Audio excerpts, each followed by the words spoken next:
好，跟住呢一節難啲嘅啦，即係以一個 Form 3、Form 4嚟講呢，要接受呢樣嘢頭嗰排係好辛苦嘅。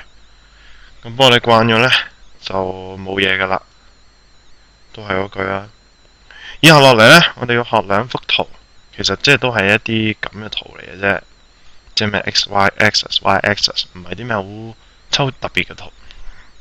不過佢哋嘅意義呢，就可以話非常之重大啊！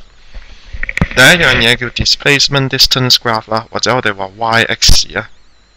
咁點解話 y-x 嘅 y 係講緊 particle 上下嗰個 axis， 而 x 呢就係講緊相對呢樣嘢啦。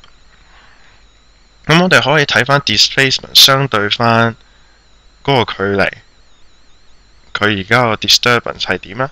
亦都可以呢獨立去睇個 particle。咁我哋就話睇嗰幅 displacement time graph，x 呢幅叫 yt。咁有啲人叫咩 sx 或者st 啦 ，displacement 可以用 s 去表示。咁不過就而家唔特登多考慮多討論住啦，即係我用住 y 先。displacement distance graph 呢，我哋係講緊我哋要睇下嗰個 wave 啊，個全部 particle 而家嘅位置喺邊度。而另外嗰個呢，我哋係睇緊獨立，記住係一粒嘅啫，睇緊一粒 particle， 佢嗰陣嘅情況係點。咁呢，第一件事，你梗係會問我乜嘢係 displacement 啦。displacement 好簡單嘅啫。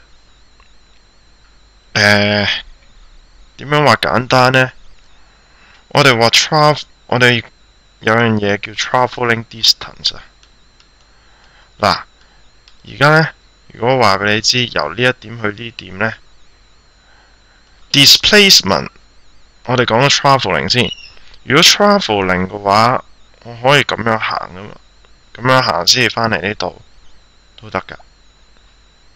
我咁樣又係一個 travelling distance， 咁樣又係一個 travelling distance。咁所以啊 ，displacement 就好特別嘅。The shot 我哋呢係講緊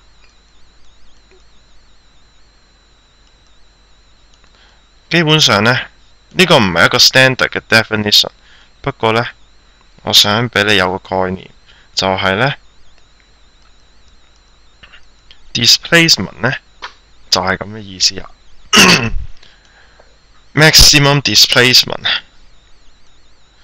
displacement 就係講緊呢，你嬲尾個位置，即係最後嗰個位置啦，減翻你原先嗰個位置，呢個距離我哋就係話 displacement。咁呢，所以如果你喺個 wave 入邊呢 maximum 嘅 displacement 呢，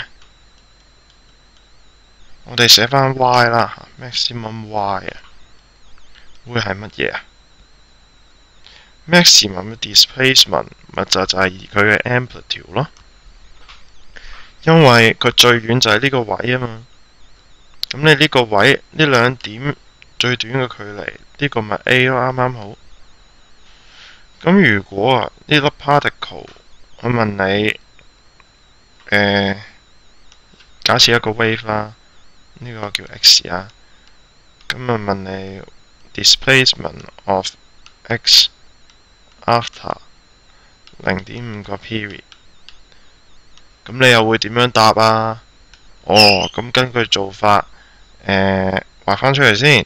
好，跟住呢，而家係要過咗0.5 period 啊嘛，個 wave 係向呢邊行嘅，咁我咪褪咯，褪咗過嚟，原來係咁樣嘅，用翻支筆先，咁樣嘅個 wave。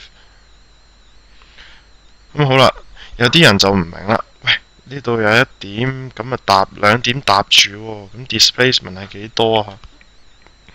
咁請問你嬲尾減最尾減頭嘅距離係幾多？係0啊嘛，咁所以咪係0咯，係真係啱嘅，唔係 fake 你啊。好得意喎 ，displacement 係可以有0 ，distance 你就話唔可以0嘅，所以我哋話 displacement 係有方向嘅。咁不過而家唔講咁多乜嘢係 vector 啦，但係你要明白 displacement 係乜。明咗嘅時候呢，而家就話俾你知乜嘢係呢個叫 YX graph 啦。簡單啲啦，如果呢我哋有一個 vibrator， 有一個震盪器啊，震蛋又好咩都好啦，咁你又喺度調震喎，調震，咁其實呢，嗰個距離呢，呢個就係 x 啦。相對呢個 vibrator 個 x 呢，通常佢就係0嘅。我哋一般遇到嘅情況下，咁所以呢，我哋而家考慮緊嘅就係，如果個 vibrator 喺呢度啦，咁然之後呢，我哋 x 呢個單位係米嚟啊嘛。而家唔係講緊時間，我哋係考慮緊全部 particle。